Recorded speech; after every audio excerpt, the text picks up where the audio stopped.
PTI के दौरे हुकूमत में फरागोगी के असासों में गैर मामूली हद तक इजाफे का इंकशाफ हुआ है। 2017 से 2020 के दौरान फर्ज शहजादी के असासों में 4,520 मिलियन रुपए का हैरत अंगेज इजाफा हुआ। फरागोगी 2020 में 950 मिलियन के असासों को तस्लीम कर चुकी।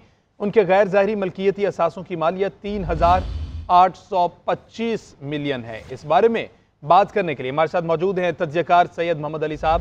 मोहम्मद अली साहब, बहुत शुक्रिया आपके वक्त का। अली साहब, क्या समझते हैं ये जो अब एक रिकॉर्ड सामने आया है, होशरुबा इजाफा हुआ है, इनकी मलकियत जो असासे हैं उसमें क्या कहेंगे आप?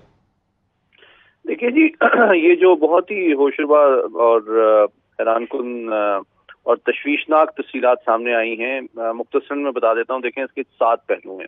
पहली बात यह है कि इस तमाम करप्शन के निज़ाम को वज़ीर आज़म और वफाकी काबीना के ऑफिस की सरपरस्ती हासिल थी और वहाँ से इस पूरे नेक्सस के तमाम मफादात और करप्शन के निज़ाम का दिफा किया जा रहा था। पहली बात तो ये कौमी सलामती का एक बहुत बड़ा मैं समझता हूँ इशू है।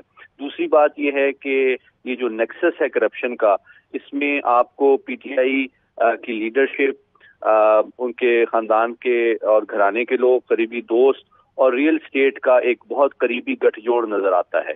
ये दूसरा उसका पहलू है।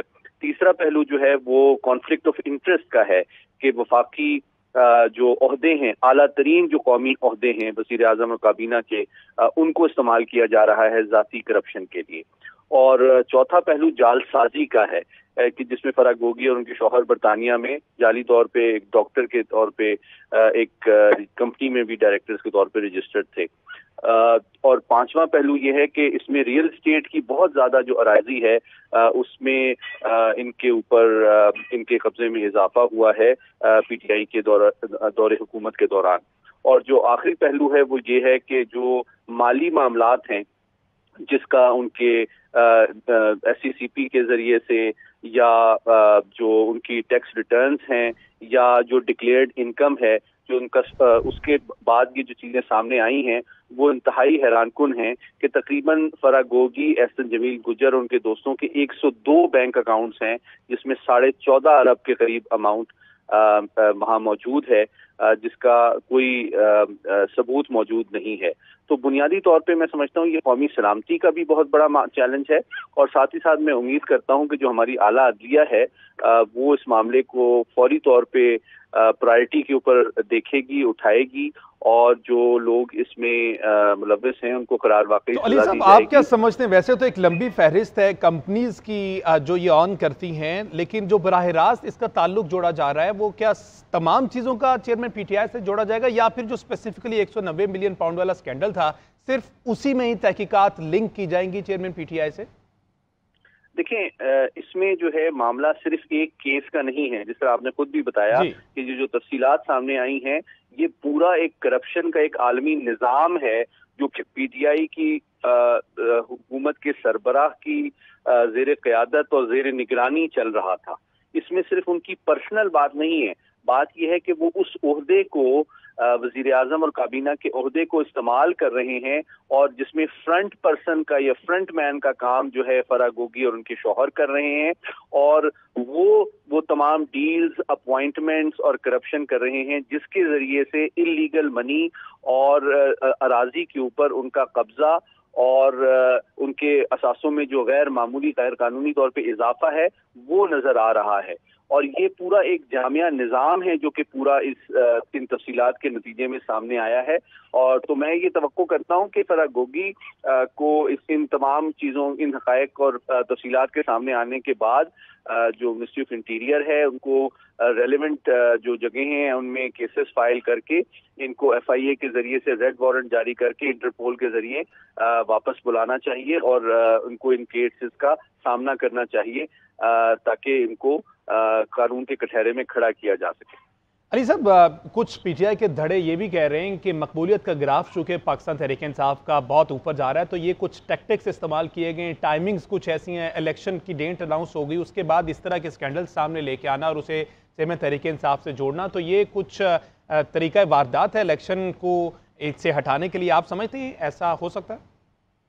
देखिए, अगर मैं मुखलिस हूँ पीटीआई के जो کارکن ہیں، ووٹر ہیں، اور میں سمجھتا ہوں کہ وہ بھی چونکہ پاکستان کی ترقی، خوشحالی اور ایک عادلانہ نظام چاہتے ہیں، تو میں ان سے بھی یہ توقع کروں گا کہ وہ ان حقائق کو دیکھیں اور اس کے بعد فیصلہ کریں کہ ان کے ووٹ اور جو توقعات ہیں اسے کس شخص یا کس جماعت سے وابستہ کرنا ان کے اپنے ذاتی اور قومی مفاد کے مترادف ہے۔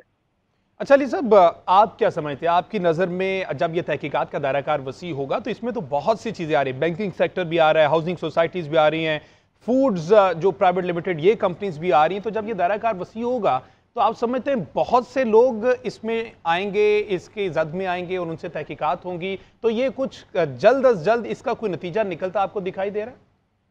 دیکھیے، اس وقت ایک تو خوشائند بات یہ ہے کہ اس وقت جو پاکستان کی موجودہ حکومت ہے اور جو موجودہ فوجی قیادت ہے، چونکہ وہ پاکستان کے معاشی معاملات اور قومی سلامتی کی جو ترجیحات ہیں اس میں انہوں نے ایک مشکل اور لیکن ضروری فیصلہ اٹھایا ہے اور قدم اٹھایا ہے کہ ایک کریک ڈاؤن عمومی طور پہ پاکستان میں کرائم کے خلاف اور انلیگل اکانومی اور بلیک اکانومی اور دہشت گردی کے خلاف جاری ہے۔ تو میں سمجھتا ہوں کہ کوئی وجہ نہیں ہے کہ یہی کرپشن اور یہی اسمگلنگ اور یہی دو نمبری اور یہی جال سازی جو ایک اتنے بڑے قومی دفتر سے کی جا رہی تھی اس کی سرپرستی میں، اس سے کیوں پہلو تہی کی جائے، اس کے اوپر اس کو قانون کے دائرے میں بر وقت اور بھرپور انداز میں کیوں نہ لایا جائے۔ میں نہیں سمجھتا کہ کوئی بھی وجہ ہے اس کی۔ پی ٹی آئی کے دور حکومت میں فراگوگی کے اثاثوں میں غیر معمولی حد تک اضافے کا انکشاف ہوا ہے۔ 2017 سے 2020 کے دوران فرض شہزادی کے اثاثوں میں 4,520 ملین روپے کا حیرت انگیز اضافہ ہوا۔ فراگوگی 2020 میں 950 ملین کے اثاثوں کو تسلیم کر چکی۔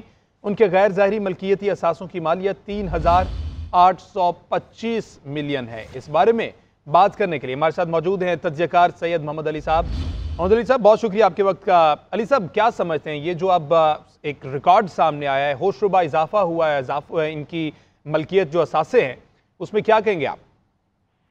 دیکھیے جی، یہ جو بہت ہی ہوش ربا اور حیران کن اور تشویشناک تفصیلات سامنے آئی ہیں، مختصراً میں بتا دیتا ہوں۔ دیکھیں، اس کے 7 پہلو ہیں۔